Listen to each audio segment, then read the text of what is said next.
Alright, so I'm working on the nut.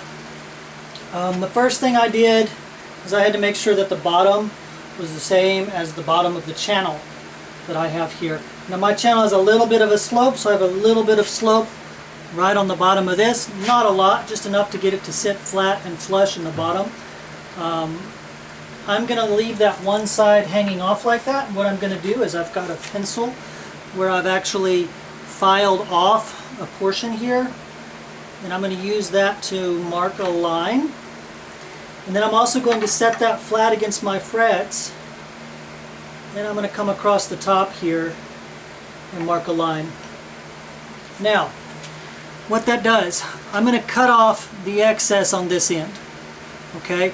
But my line is pretty close to the top here, so I'm going to leave that.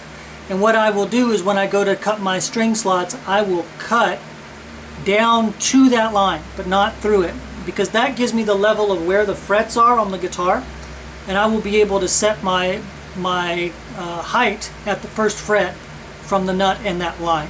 Okay. Now on the saddle, so let's back up here and flip around. So on the saddle here, my blank is far too long. I also know it's probably far too tall. If I were to set my nut in place, and I have that in place, my saddle in place, and I set my ruler across, you see it's very high off of the top of the guitar.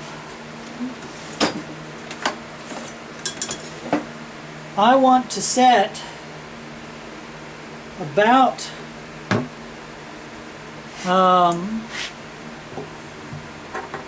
maybe 3.5, 4 millimeters at the 12th fret.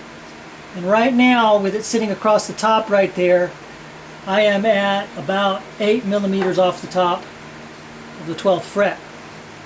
So I've got to come down from there at least 4.5 millimeters. Okay?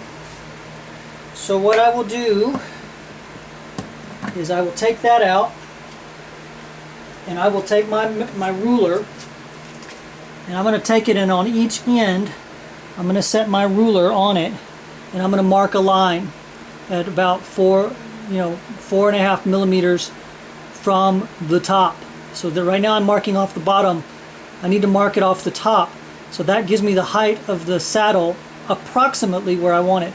I'm going to leave it a little bit tall, so I'll cut on the top of that line so that I have a little bit of material that I can remove to fine-tune the height of my strings off of the frets.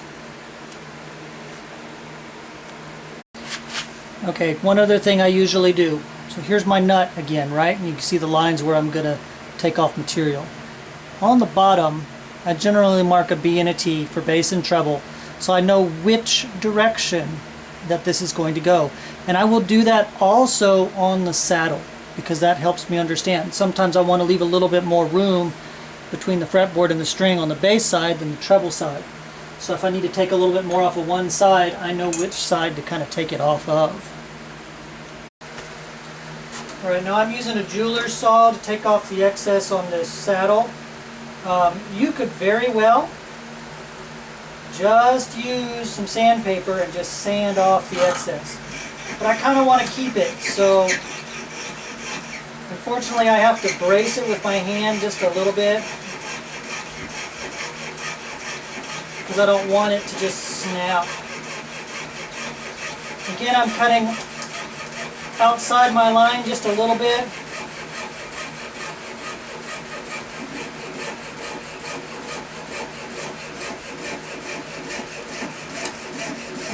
And I'm doing that so I have some excess that I can really fine-tune with. Once I'm done cutting this, I will use the sandpaper to fine-tune it. I'm not going to continue doing this with the saw.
Okay, I did that with the driller saw, so I have that excess for later, if I want it to use for inlay or something like that.